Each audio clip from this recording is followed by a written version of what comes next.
नमस्कार। आज हम एक काफ़ी अहम घटना पर बात करने वाले हैं। हाल ही में बाबल मंदिर के पास चीन ने एक जर्मन मिलिट्री प्लेन पर लेज़र से हमला किया। इस पर जो जानकारी हमारे पास है उसके आधार पर हम समझने की कोशिश करेंगे कि इसका मतलब क्या है। जी, ये घटना अपने आप में तो चिंता की बात है ही, लेकिन इसका जो पूरा कॉन्टेक्स्ट है, मतलब चीन की बढ़ती ताकत और दुनिया के साथ उसके रिश्ते, वो इसे और ज्यादा महत्वपूर्ण बना देता है। बिल्कुल। तो सबसे पहले बात करते हैं इस जगह की, बाबल मंदिर।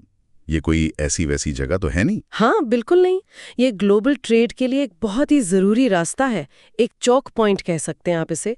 लाल सागर और अदन की खाड़ी को जोड़ता है। दुनिया का बहुत सारा व्यापार यहीं से गुजरता है। हाँ, तो चीन का अपने तट से इतनी दूर यहाँ पर एक यूरोपियन देश के प्लेन पर हमला करना, ये क्या दिखाता है? ये साफ तौर पर चीन की नेवी की बढ़ती महत्वाकांक्षा दिखाता है।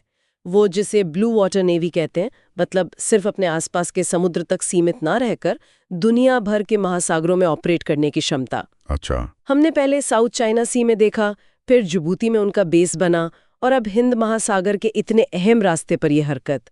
ये सब उसी तरफ इशारा कर रहा है। और ये हमला भी कोई आम हमला नहीं था, लेजर का इस्तेमाल हुआ है। जो जानकारी है वो बताती है कि ये पहली बार नहीं है। नहीं, ये पहली बार बिल्कुल नहीं है।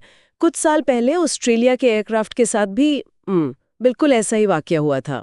तो ये एक पैटर्न है, चीन जानबूझकर ऐसा कर रहा है। ऐसा ही लगता है।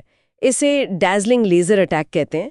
इसका मकसद प्लेन गिराना नहीं होता, बल्कि कॉकपिट पर निशाना साधकर पायलट को थोड़ी देर के लिए अंधा कर देना, कंफ्यूज कर देना। ओह! ये एक तरह का मतलब छुपा हुआ हमला है, जिसे बाद में शायद वो तकनीकी खराबी या कुछ और बता दें।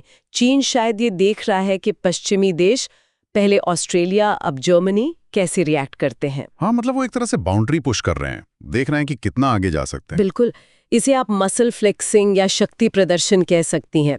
वो अंदाजा लगा रहे हैं कि रिएक्शन क्या होगा। क्या कोई जवाबी कार्रवाई होगी, ट्रेड पर असर पड़ेगा? जर्मनी ने तो रिएक्ट किया है। उन्होंने चीन के राजदूत को बुलाया, विरोध दर्ज कराया।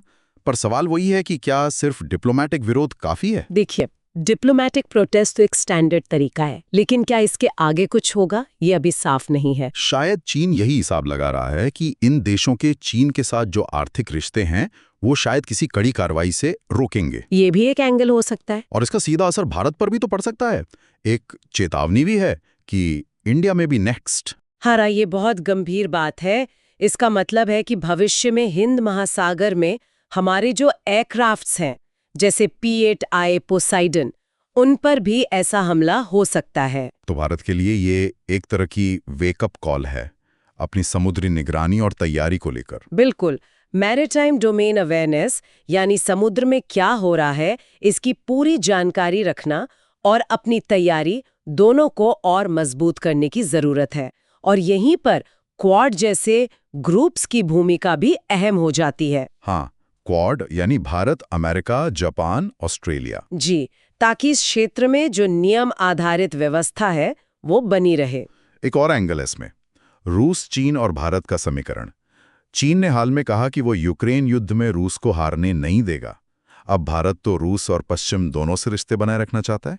हाँ, ये भारत की जो स्ट्रेटेजिक ऑटोनॉमी यानी रणनीतिक स्वायत्ता की नीति है, उसके लिए एक चुनौती खड़ी करता है। कैसे? देखिए, चीन का रूस को इतना खुला समर्थन, जबकि भारत के खुद चीन के साथ सीमा पर तनाव है, ये भारत को एक मुश्किल पोजीशन में डाल सकता है। वो जो सबका दोस्त किसी का दोस्त नहीं वाली लाइन पर चलना मुश्किल हो सकता है। तो कुल मिलाके ये लेजर हमला सिर्फ एक अकेली घटना नहीं है। नहीं, बिल्कुल नहीं। ये चीन की तरफ से एक और कोशिश लगती है दुनिया के नियमों और ताकतों को परखने की। क्या ये जो रूल्स बेस्ड इंटरनेशनल ऑर्डर की बात होती है वो कमजोर पड़ रहा है? ये सवाल तो उठता ही है। ये घटना दिखाती है कि ग्लोबल पावर बैलेंस बदल रहा है और जो स्थापित नियम और संस्थाएं हैं उनकी प्रभावशीलता पर भी सवाल खड़े हो रहे हैं। तो लब्बो-लुबाब ये है कि चीन अपनी सैन्य ताकत और अपनी पहुंच बढ़ा रहा है और वो स्थापित शक्तियों को चैलेंज भी कर रहा है। जर्मनी अब क्या करता है और बाकी दुनिया कैसे रिएक्ट करती है, इससे शायद चीन का अगला कदम तय होगा। जी, और सोचने वाली बात यह है कि इस बदलते माहौल में और इन नए खतरों के सामने दुनिया और खास तौर पर भारत कितना तैयार है।